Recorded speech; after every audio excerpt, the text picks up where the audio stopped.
الحمد لله والصلاة والسلام على سيدنا وحبيبنا وحبيب ربنا محمد رسول الله وعلى آله وصحبه ومن والاه. أما بعد فأعوذ بالله من الشيطان الرجيم. بسم الله الرحمن الرحيم. هن لباس لكم وأنتم لباس لهن. صدق الله خالقنا العظيم.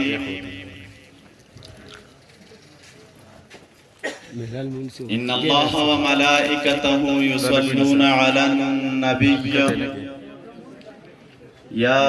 أيها الذين آمنوا صلوا عليه وسلموا تسليما. درود شريف شوق سرول عليه. اللهم صل على سيدنا محمد وعلى آل سيدنا محمد كما صليت على إبراهيم وعلى آل إبراهيم إنك حميد مجيد. مولاي صل وسلم دائما أبدا على حبيبك خير الخلق كلهم. مجلس کے ناس دیر د قدر ور معزز او مکرم علماء کرام مشایخ عظام دلری او نزدینا راغلی بهترین او قدرمن ملمانا د دې کلی او علاقی اوسیدونکي د دې پرفیض او بابرکته مجلس د ټولو ګډونوالو په اجازت باندې غواړم یو څو مختصر خبرې د موقع په مناسبت ستاسو درانه حضور ته وړاندې کوم. رب کریم دې اولا ما ته ور باندې د صحیح وینا او د عمل کولو توفیق راکړي او ثانیاً د الله تعالی تاسو ته د اورېدلو او د عمل کولو توفیق درکړي. معزز سامعینو، زمونږ او ستاسو د دغه مجلس نسبت او تعلق زمونږ د یو ګران او معزز دوست جناب قاری صاحب روح الله د نکاح سره دی. د نکاح فضایل مونږ او تاسو په دغسې مجالسو کې د علماو نه اورو. زه صرف یوې خبرې طرف ته ستاسو ذهنونه را متوجه کول غواړم چې په نکاح کې مهم شی هغه د منکوحې انتخاب دی. نکاحونه هر څوک کوي، اهم خبر دا ده چې باید انسان ځان ته د بهترین زنانه انتخاب وکړي. سره د دینه چې شریعت مطهره موتا تا نارینو زنانو تا یو حکم مخی تقدی او هغه دا. رب کریم فرمائی نارینو تا اے نارینو تاسو که د پردو زنانو سره مخامخ شوي، قرآنی آیت تے رب کریم وی خپل سترګې ټیټې کوي، پردی زنانو ته مه ګورئ. زنانو ته قرآن کریم خطاب کوي اے زنانو که تاسو د پردو نارینو سره مخامخ شوي، خپل سترګې ټیټې کوي، پردو نارینو ته مه ګورئ. یو ځل ناڅاپه نظر پرېوتل په پردۍ زنانه باندې یا د زنانه په پردي نارینه باندې دا معاف کړي دي. اما دوباره یو زنانه ته کتل یا د زنانه دوباره یو نارینه ته کتل د شریعت د نگاه نه دا کار منع دی. ولی نظر هغه څه دی چې انسان لره د ګناهونو سبب جوړیږي همدغه کتل دی چې دا ګناه او زنا ته مفضي کیږي ولیکن د انتخاب په اساس شریعت مطهره موتا تا پردی زنانه تا قتل دا روا ګرځولي دي صاحب د مشکات خپل کتاب دویم جلد کتاب النکاح کې یو مستقل باب په دې عنوان دی او مبارک فرمای باب النظر الى المخطوبه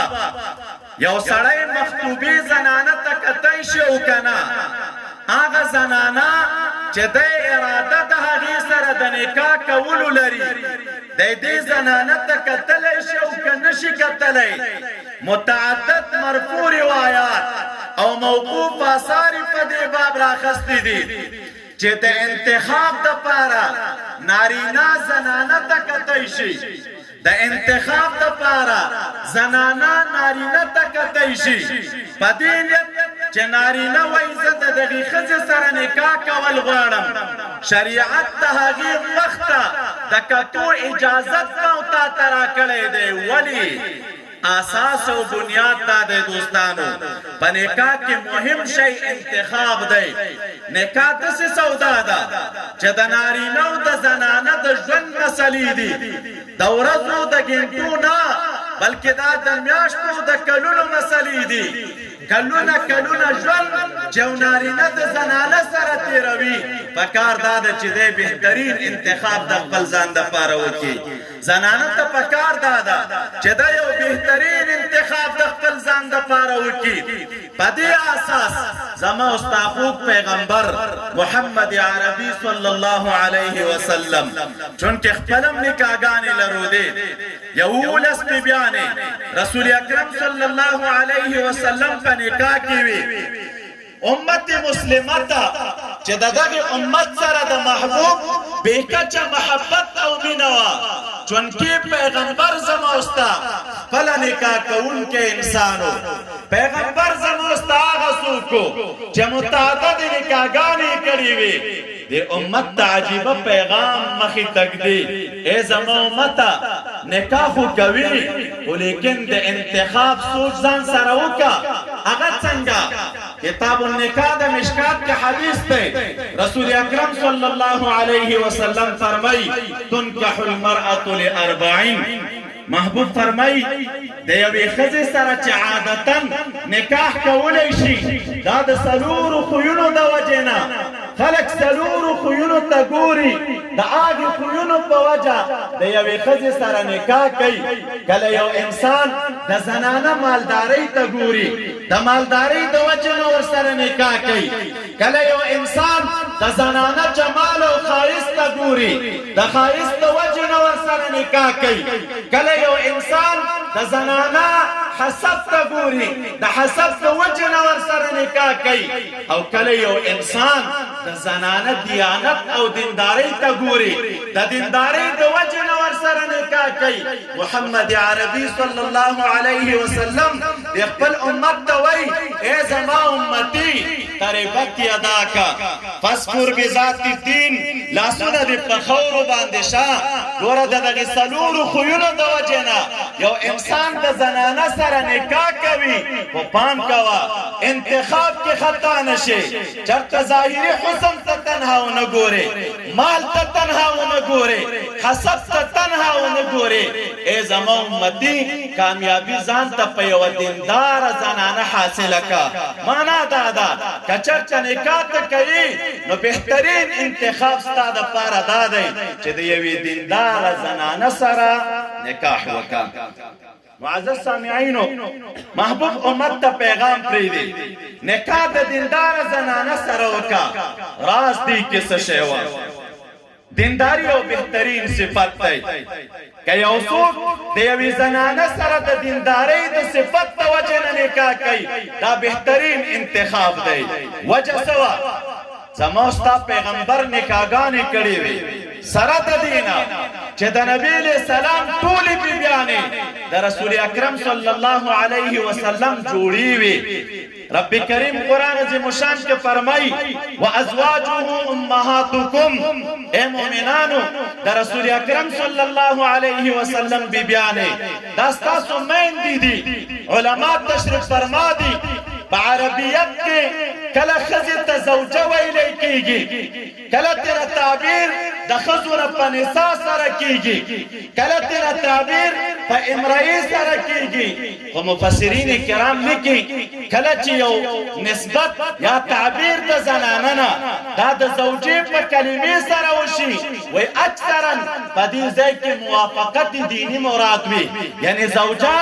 آغا خزی تویلے کی گی چکم خزا دا خاون جوڑوی جوڑا دا مانا چه دا غسر مناسب وی دا رسول اکرم صلی اللہ علیہ وسلم دا بیبیانونا رب کریم تعبیر پہ ازواجو سرکی اللہ تعالیٰ فرمائی وَأَزْوَاجُهُ أُمَّهَاتُكُمْ مفسرین کرام لکی معلومی کی دا چه دا رسول اکرم صلی اللہ علیہ وسلم تولی بیبیانے دا نبی علیہ السلام جوڑی وی اللہ تعالیٰ چه دا نبی علیہ السلام دا نکاح دا پارا دا ہوئی انتخاب کرے ہوا دا لیاقت و استعداد پکی ہوا چه اللہ تعالیٰ دا نبی علیہ السلام بی بیانے گرزولے ولیکن تجربہ ورطا حاصل ہوا رسول اکرم صلی اللہ علیہ وسلم امت تزکوئی اے امتی دا دیندار زنانہ سر نکاو کا معزز سامعینو یو دو نمونی در توایم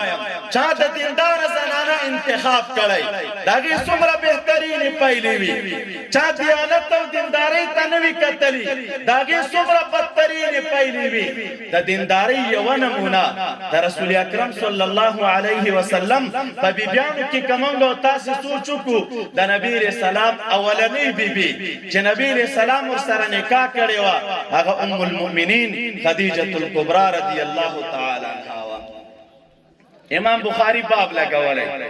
باب كيف كان بدء الوحي الى رسول الله صلى الله عليه وسلم دا دغی ترجمه په ضمن کې د ابتدا د وحی قصه ذکر کړي چې نبی علیہ السلام ته د وحی ابتدا څنګه وشوه خو پاږي کې د مبارک فرمای چې په دې دوران کې د نبی علیہ السلام په نکاح کې ام المؤمنین خدیجه رضی الله تعالی عنها خدیجه بیبي سوق وا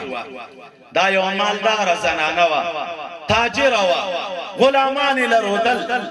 تجارت تپاره به قافلی نور ملکونو تتلی و چکل رسول اکرم صلی اللہ علیہ وسلم پا یو قافله کی دا دی خلق سر لارا او میسرانو می غلام دوباره راغی خدیجی رضی اللہ تعالی عنہ تی دا نبی علیہ السلام اوصاف بیان کرل سا بہترین ہستی منصرت للیوا کمالات دا نبی علیہ السلام ورطا ذکر کرل بالآخرہ رسول اکرم صلی اللہ علیہ وسلم دا خدیجی رضی اللہ تعالی عنہ سر نکاو کرلا عمر تینا دیر وا دا نبی علیہ السلام عمر 15 کالو پدی مودا کے او دا خدیجی رضی اللہ عنہ عمر 30 کالو پدی مودا کے 30 کلن زنانہ سرا 25 کلن نوجوان او ځوان نکاح تړي او داسې نوجوان او ځوان چې رب کریم د لسګونو انسانانو طاقت ورکړی دی نکاح ورسره وتړله و چه کلا سلسله دا دعوت شروع شوا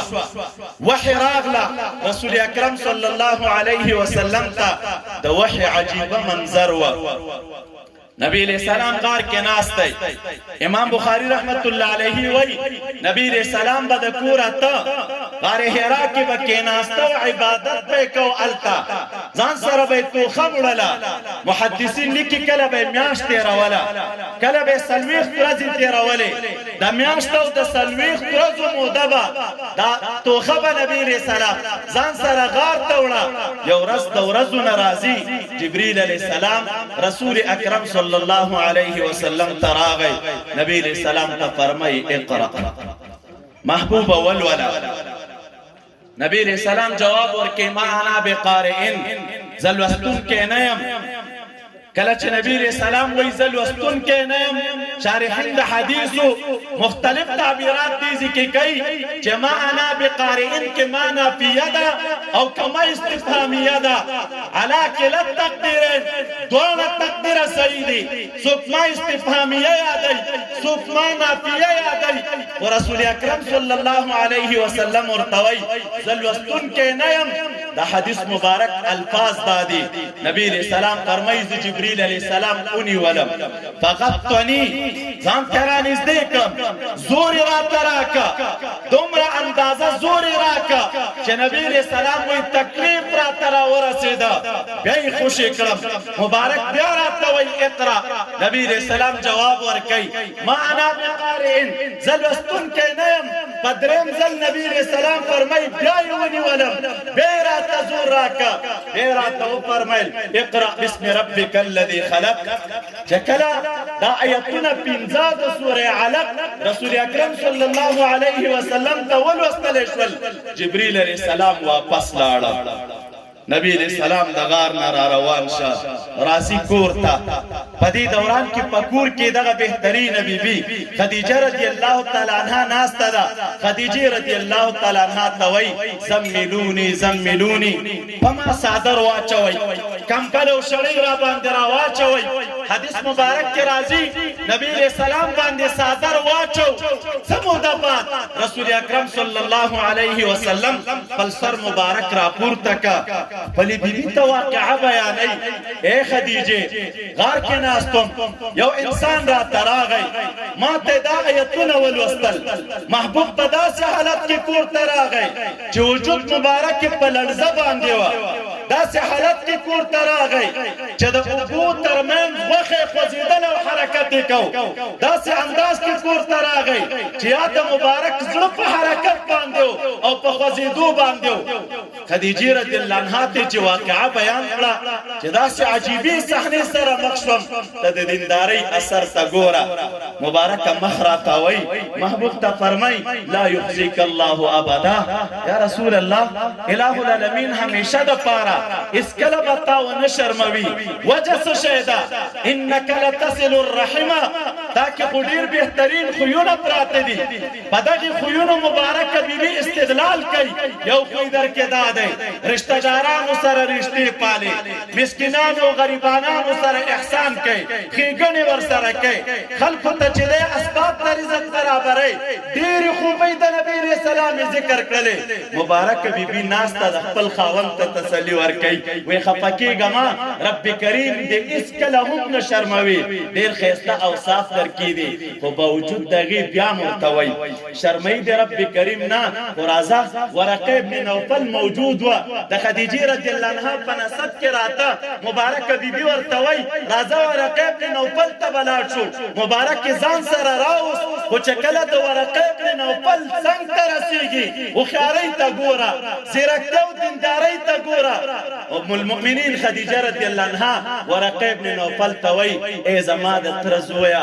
اسمع من ابن اخیک لږ دا د ورور د وراره وینا دې واوره چې دی څه شی وایي درته څه خبره کوي درته مبارک ته وایي څه چل وه شروع شو واقعه یې ورته ذکر کړله څه په غار کې تېرو ټوله قصه یې ورته وکړله ورقه مخ راته وکړه رسول اکرم صلی الله علیه وسلم ته وایي یا رسول الله وایي دا هغه ناموس و چې کوم ناموس به موسی علیه السلام ته راته خفه کېږه ما د رب کریم برحق نبي و د خولې نه څه الفاظ دي کاش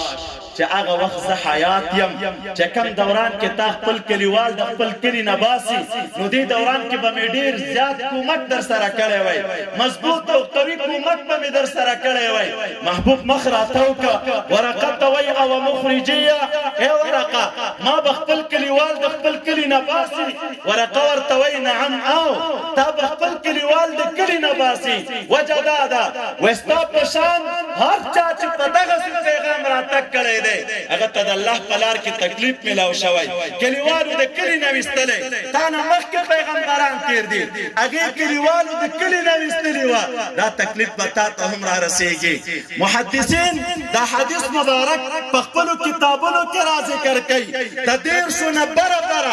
مسائل د دغې حدیث مبارک نه فقها او علما علماء مجتهدینو استنباط کړي و یو بهترینه مسله چې علما یې نه را استنباط کوي هغه دا ده وی ته وګوره هر چا چې د بهترین زنانه د نکاح انتخاب وکړه بهترین زنانه د انسان سره ښه معینه وي بهترین زنانه د انسان ښه مشاوره وي بهترین زنانه د انسان د کور ژوند برابروي بهترین زنانه د انسان اخلاق ښایسته کوي بهترین زنانه د انسان د اولاد تربیت په ښایسته انداز کوي او بهترین زنانه هغه څوک ده چې خپل اولاد ته د دین اسلام د دفاع او د خپل ملک او د ملت او د ولس د حریم دفاع درس ورکوي او په همدې طریقه باندې روزي ځکه رسول اکرم صلی الله علیه وسلم فرمایي ای زما امتي لاسونه دې په خاورو شه په دیندار زنانه ځان ته کامیابي حاصله کړه معزز سامعینو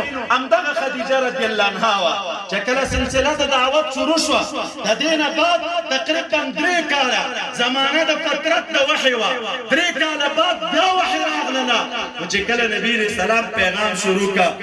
یو کس مسلمانانېده په مشرانو کې ابوبکر صدیق رضی الله عنه ایمان راوړه په نوجوانانو کې ماشومانو کې علی رضی الله عنه ایمان راوړه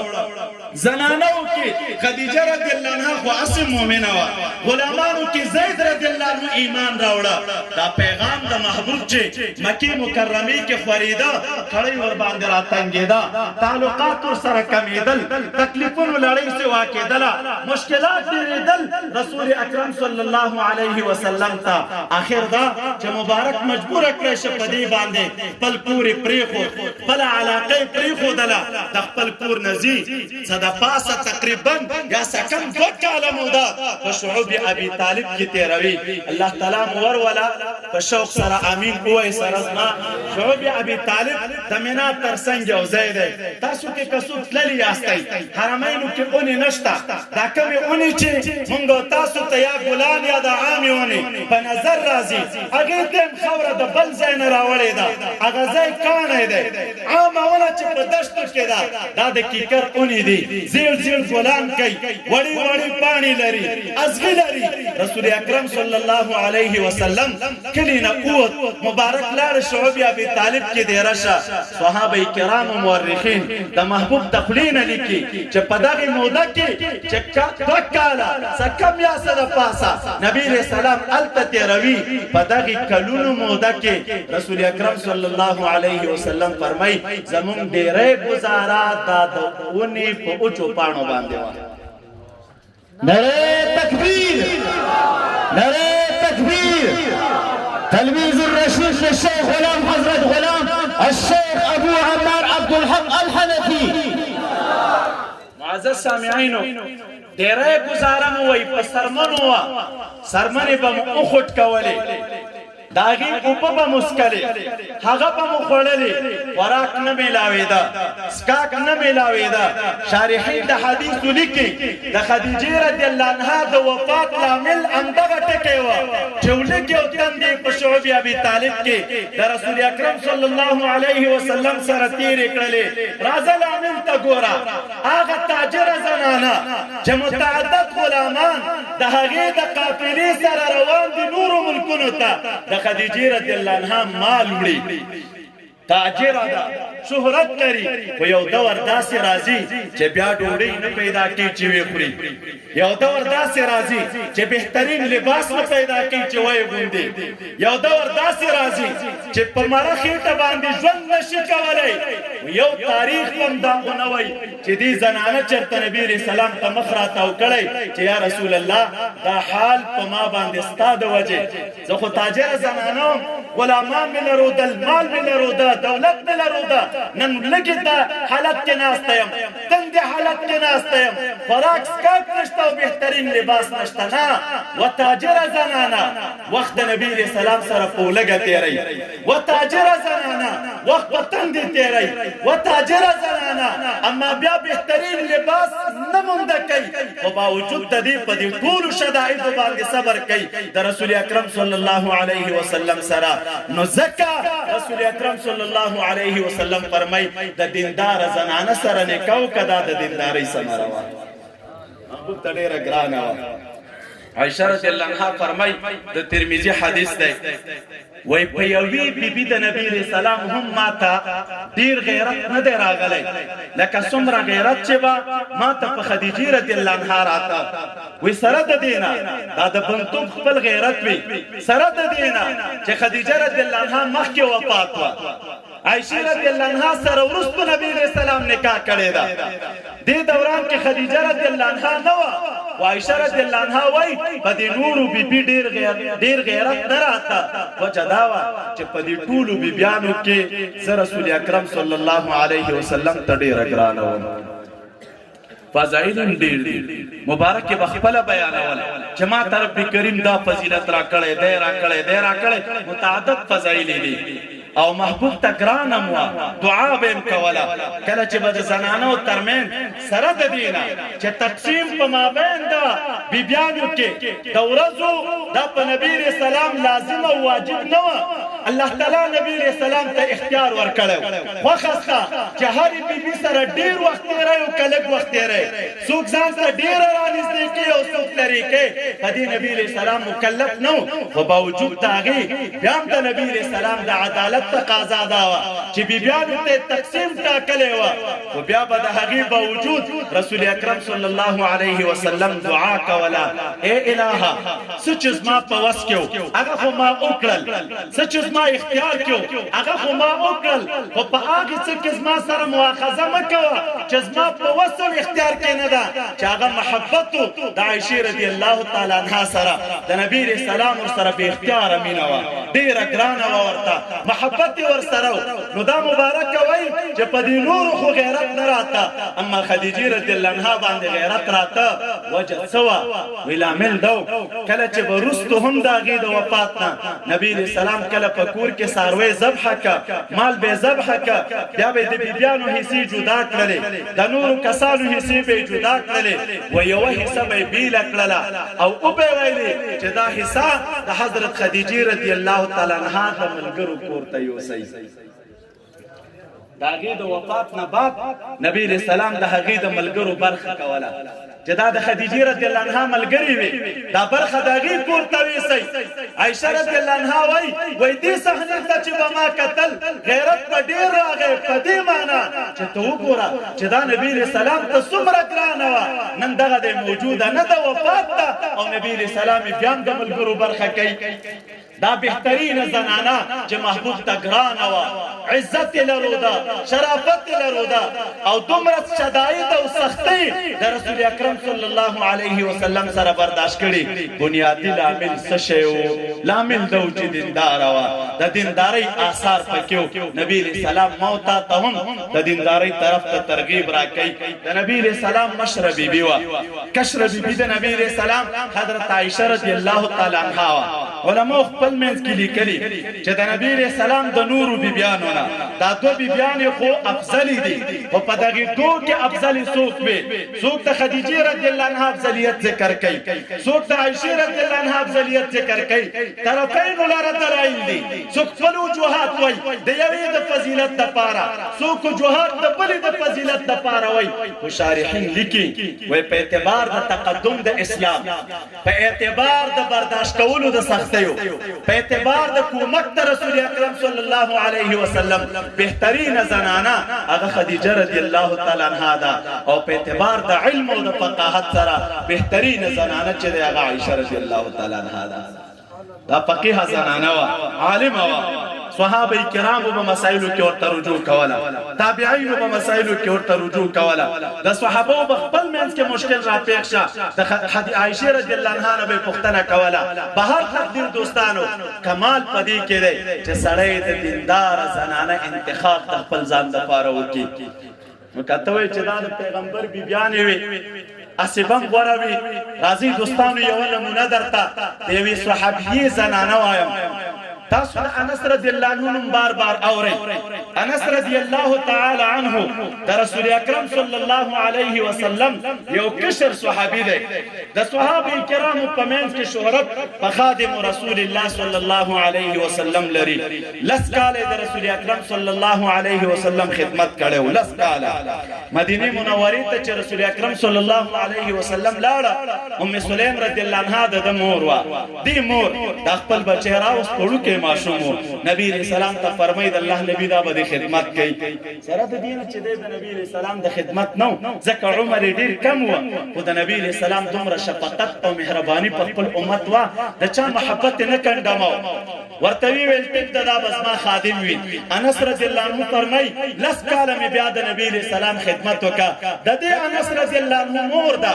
ام سلیم رضی الله عنها نومیږي ډیر یو مینه صحابیه وا پر رسول اکرم صلی الله علیه وسلم باندې امام مسلم یو حدیث راخسته صحیح مسلم کې تاسو شیخ اوریدلې د علماء د خپلنا محبت او عقیدت د رسول اکرم صلی الله علیه وسلم سره دومره بیکچو نبی رسول الله کله نا کله د دې مبارک بیبي کور ته د آرام د پاره امام مسلم حدیث راخسته یو ورځ دا پکور کې نو نبی رسول الله راغی د دې پکور کې د آرام اراده ولرو دا مبارک ډډ وهله چا ورته بیرون ویلی و ام سلیم ته بیرون ګرځېږي او ستا پکور کې نن نبی رسول الله ملمه دی مبارک بیبي خپل کار پرې خو په منډه منډه باندې راغله ګوري چې رسول اکرم صلی الله علیه وسلم د دې پکور کې تشریف فرما دی مبارک آرام کوي هلته حرمینو کې ګرمي ډیره ده نبی رسول الله آرام کوي او د آرام په دوران کې په تندي مبارک باندې خولي را روانې دي مبارک چې دی خلو تو قتل دا خولي چې د محبوب پر رخسار راتلی دغه بیل ټیپو قاضی عیاض وغیرہ نور علماء روایت راخستی کله چې بد نبی رسول الله پر رخسار مبارک خولي را روانې وي او تاب ورته دلری نه قتل وای انسان بزان سره دا خبره محسوسه ولا چې گویا کې د رسول اکرم صلی الله علیه وسلم پر رخسار مبارک باندې ملغلری تاویږي را تاویږي دومره یو بیل خپل او زینت نه لرو دا دی مبارک یو قتل د نبی رسول الله پر رخسار مبارک ولی را روانې دي راغله د سکول را واخست دغه نیو شیشه را واخستله به مالوچ را واخستل راغله د نبی رسول الله سر مبارک تکین استا دا کم خلی چې لاندې روانې دي ام سلیم رضی الله عنها دا خلی په مالوچ راوچوي او په بوتل کې هم دسي اچي د دوران کې رسول اکرم صلی الله علیه وسلم سترګې وغړولې د نبی رسول الله خوب داسې نو لکه د عام خلکو خوب یاس منګه استاسو خوب نبی رسول الله فرمای تنام عینایا ولا ينام قلبي سترګې می اودي وي زړه می نو د کیږي زړه می بیدار امدا وجد د پیغمبرانو خوبونه دا وحیده رسول اکرم صلی الله علیه وسلم چې سترګې وغړولې ګوري چې لګیا د خولي را غونډي ورته وي ام سلیم په دې خلوص شي کوي مبارک بیبي ورته وي نرجو برکت حال سی بیاننا د الله نبی دا خلی مبارک مودی د پاره را غونډوم چې دې ته د برکت عقیده ساتم د خپل ماشومانو د پاره زمونږ ماشومان مریضانیږي د برکت عقیده ورته ساتم چې دا را سره وي الله تعالی باغی ته شفا ورکړي او جوړیږي با درې کرته ورته رسول اکرم صلی الله علیه وسلم ویل اصوابته ام سلیم حق ته رسیدلې یقینا زما په خلو کې شفا ده زما په خلو کې برکت ده دغه بهترینه زنانه ام سلیم صحابیه بیکچ مینا د رسول اکرم صلی الله علیه وسلم سره لري سیرو او د تاریخ کتابونو یو روایت راخسته وي د دې یو زوی و خاوند تم ډیر زیات ګران و دیتم ګران و او د الله تعالی شانو چې د دې دومره ګرانښت سره سره همیشه به مریض و تکلیف کې به یو ورځ د ورځو نه داسې راځي دا ام سلیم خاوند د کور اوت لاړ خپل کار پسې او دا مریض بچی د ام سلیم وفات شي چې کله وفات شي ابن کثیر لیکلی د وفات کېدو نه بعد مبارکه بیبي کېناسته ځان سره سوچ کوي زما خو خاوند نشته تللی د مزدورۍ پسې واپس به دلته راځي اوس که دی ماښام کور ته راشي او زه ورته د بچي د غم خبر ورکم چې بچی دې وفات شوی نو دا ورځ شپه خو اصل په ما باندې په غم تېرېږي په ده باندې به هم په غم تېره شي راځه دا حل خاوند ته مه وایه حدیث مبارک کې راځي دا مبارکه بیبي ښایسته لباس یې واغوست د نورو ورځو په نسبت ډېر ډول او سینګار یې وکړ کله چې ماښام بچی خاوند کور ته راغی بچی چې نورو ورځو کې کوم ځای کې به یې اچولی و په همدې ورځ هم همغه ځای کې واچوه خاوند چې کور ته راغی ورته وایي زنانه ماشوم څنګه دی دروغ هم ورته نه وایي رښتیا خبره ورته کوي خو اما تعبیر هغه ترې جدا اخلي او د دې مقصد جدا دی خاوند ته وایي خاوند د ماشوم اوس غلی دی داسې ورته نه وایي چې وفات دی د دې په مخ کې او د دې په وجود کې هم د غم آثار نه ښکارېږي د خفګان آثار نه ښکارېږي د نورو ورځو په نسبت په دغې ورځې ډول او ښکلا او سینګار هم ډېر کړی دی خاوند په ذهن کې دا خبر پرېوته چې ماشوم ګنې تکلیف قرار دی غلی دی او د دې خبره هم درسته و رښتیا غلی و سا پکې نه وه ډېره په خوشحالۍ ډکه شپه یې تېره کړله کله چې سبا شو دا ښځه د خاوند مخې ته کښېني ورته یې خاوند دی یو خبره درته کوم وایي که تا سره چا یو امانت ایښی وي سموده بعد دا کس راشي او د تا نه د امانت واخلي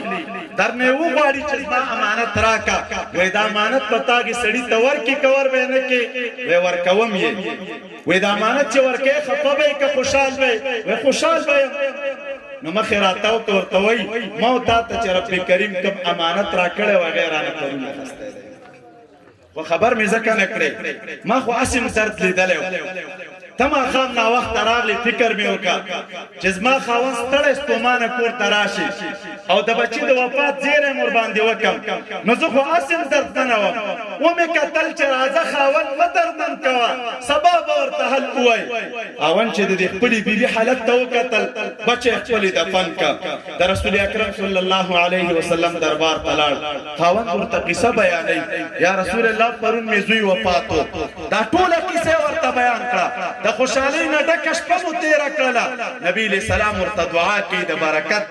حدیث مبارک کې راځي هغه دعا د نبي علیه السلام د دوی په حق کې الله تعالی قبوله کړله وایي د دې زنانه چې وروسته څومره اولاد شوی دی هغه ټول اولاد یې په خیر او په فضل او په بهترۍ باندې د صحابو په منځ کې شهرت لري ولی د نبی علیہ السلام د دعا برکت و لیکن مسله اهمیت نه څه معلومیږي شارحین د حدیث ولیکي بچی وفات دی اما زنانه خپل خاوند نه خبري په دې غم کې ځان سره نه شریکي دا اثر او برکت د څه شی و د دیندارۍ کدا زنانه دیندار نه وای نو ستا په کور کې چې و اگې ماتوي اگې او خاوند نه یو کور تماخام راشي شور شغب په کور کې جوړ وي کور حالات په سور وي خاوند خفا ماشومان خفا په کور کې بدرنګي او شور شغب جوړ وي لامل څه شی دی دینداري نشته د هغې زنانه بچی وفات دی خاوند نه خبروي خپل په مخ کې د خفګان اثار نه ښکارېږي دا برکت د څه شي و د دیندارۍ وه ځکه رسول اکرم صلی الله علیه وسلم موږ او تاسو ته وایي چې انتخاب د زنانه کوئ نو د دینداره زنانه انتخاب وکړه نکاح کې انتخاب مهم دی خو دوستانو فکر کوئ نبی علیه السلام فرمایي تربت یدا کا فاصبر بذات الدین لاسونه دې په خاورو شه کامیابی په دیندار زنانه حاصله کړه کامیابی په دیندار زنانه حاصله کا شارحین د حدیث لیکي وای د کامیابی کلمه کې او د کامیابی په جمله کې اشاره دی خبره طرف ته ده چې دیندار زنانه دا اسی زر نه پیدا کیږي اول پیدا کیږي نه که پیدا شو بیا به پسې سایه کې منډه به پسې وای خواري به کې جرګي وغیرہ دا ټول شیان به کې ور باندې داګه نو ورستو به لاس ته راځي ځکه نبی رسول الله تعبیر د کامیابی کړی دی الہ العالمین دی زمونږ او ستاسو د هغې کسانو چې نکاحونه یې کړي هغې د الله تعالی زنانه دینداره کړي او کومو نوجوانانو چې نکاحونه نه دي کړي الہ العالمین دی هغې ته دینداره زنانه په نکاح باندې ورکړي یقینا ډېر د سعادت د خوشقسمتۍ موقع ده په داسې پرفیض او بابرکته مجلس کې راغونډ یو علما او مشایخ ناست دي د هغې مخ ته ګورو الله تعالی مو دا جمعواري په خپل دربار کې قبول او منظور کا د قاري صاحب محترم دا خادي دی الله تعالی بختور وګرځي سبب د خوشحالۍ د دواړو خاندانونو د الله تعالی وګرځي سبب د نیکمل اولاد د ورته رب کریم وګرځي او دغسې پرفیض او بابرکته مجالس دی الله تعالی نور هم عام کی زه چې کله دغسې مجالس ته تلاړ شم دې ملګرو ته یوه خبره کوم وایم ودونه خو هر څوک کوي و ځینې خلک د خپل ودونه په بهترینې طریقې باندې کوي د سنت موافقې کوي چې رسول اکرم صلی الله علیه وسلم څنګه تربیت د خپلو امتیانو ته ورکړی دا کارونه چې کم خلک کوي عوام ورونو لږ سوچ پکار دی ستاسو دې کلي کې به نور ودونه هم شوي وي ستاسو کلی کې دا واده هم وشه اما دا واده د نورو ودونو په پرتله باندې بدل دی جدا دی انداز بیل دی خلک پکې بیل ناست دي دعوت شوي پکې بیل خلک دي دا یقینا که د قاري صاحب محترم خپل ښه سړیتوب د هغه دینداري ده خو لیکن عوام ورونو دې ټکي ته هم سوچ کوئ لږ دا فکر وکئ چې حضرت قاري صاحب محترم ته دا تربیت او روزنه چا بس چې دې ته مو تاسو چوکا انشاءالله زمونږ او ستاسو ډېری مشکلات په دې باندې حل کیږي قاري صاحب محترم چې دې ته ماده شه چې د خپل کلي د خپل علاقې رواج ماتئ ممکن بدرنګي به یې لیدلي دا بدرنګي ویني ودونو کې موږ یو شاګرد واده یې وه نو ما ته راغی وایي څه وکړو ما ورته ویل چې په مصنوعي طریقې باندې به ناوې راوړ ولیمه به وکړو او یو ښایسته پروګرام به پکې جوړ کړو بس میلمانه به راشي ډوډۍ به وخوري بیا به په خپله مخه باندې هر څوک خپل طرف ته ځي نو ده خو راته ویل چې ټیک ده بلکل خو زه به لاړ شم کور ته ماښام چې کور ته راغلی وم مشوره یې د خپل خاندان د خلکو سره کړې وه چې دغسې پلان لرم پروګرام لرم نو غواړم چې یو ښایسته پروګرام جوړ کم په دې واده کې علما را دعوت کم نو خلکو قسمه قسمه نظرونه لري په دې ټکي باندې دا د ټول پلان شنډ کړی وی موږ په کلي کې مشر مواد څه مړی خو نه دی واده دی د واده د مړي سره فرق وي باید د واده د مړي توپیر وشي سره دا تقریرونه او نعتونه خلوی مړو کې کوي ودونو کې ګډاګانې سندرې ډولونه اتڼونه دا شیان سره ښه ښکاري طبعا د هرې علاقې دودونه وي که نه د هرې علاقې رواجونه وي دا د اطرافو خلک که یو طرف ته دینداره دي په دین مین دي کلکې او مضبوطې عقیدې لري طبعا د اطرافو خلک د طبیعتونو نه سخت وي خو چې مزاج او رقم جوړ شي بیا همدغه شان وي په هغې باندې قرباني هم ورکوي د چا هغې ځای نه د کلي نه را روان شوم دا علما مې لاره کې لیدل سالکان مې لاره کې لیدل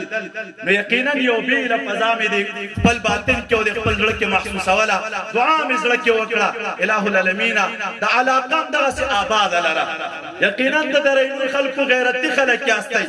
عزتمند خلک یاستئ دا مو د عزت آثار دي چې کور کور کې عالم لرئ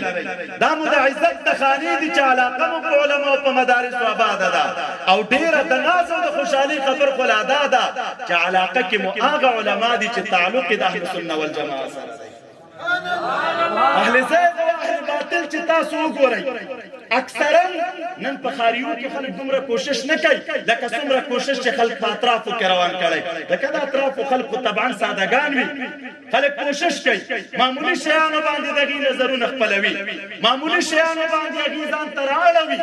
او بیا چې اطراف وګورو نو واحد دا یو کلی چې ما دا دومره لویه دره ولیدله چې اکثریت خلک یې عقیدتمند دي هغه د درې نور دره ده کنې نور درو ته چې لاړ شئ که نیم پکې اهل سنت وي نو نیم پکې اهل زیغ اوسېږي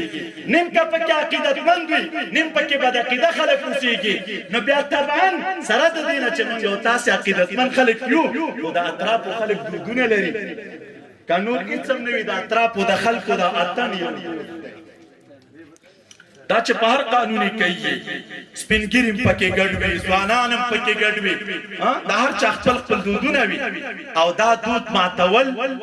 چې زه نه کوم او د الله تعالی د کلام بیان به پکې کېږي دا د واحد سالم تربیت ثمره ده الله تعالی دې د قاری سے محترم په استادانو باندې د دې علاقې په علماو باندې خیرونه او برکتونه را نازل کړي چې داسې سالمه تربیه او روزنه د خپل اولس کړي ده دا علاقه رب کریم امدغه شان با امنا پرفیز او با برکت لرا الہ العالمین مو د کورنا د علم او د معرفت چینه روانه کا او بیا د رب کریم مونږ تاسو په دغه سنیکو محافلو کې په بهترینو محافلو کې مونږ تاسو ټول ته د شرکت کولو توفیق راکړي واخر دعوانا ان الحمد لله رب العالمین